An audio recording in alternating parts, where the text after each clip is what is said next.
தினம் ஒரு தியானம். அழைக்கப்பட்டவர்கள் அநேகர், தெரிந்து கொள்ளப்பட்டவர்களோ சிலர்.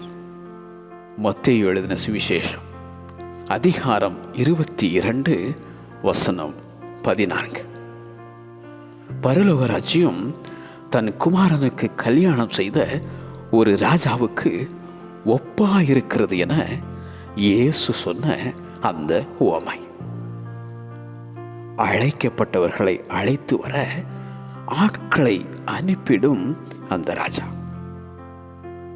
வர மனதில்லாதிருந்து அழைப்பை அசட்டை பண்ணி அழைத்தவர்களையும் அவமானப்படுத்தும் அந்த அழைக்கப்பட்டோர் அபாத்திரராய் போனார்கள்.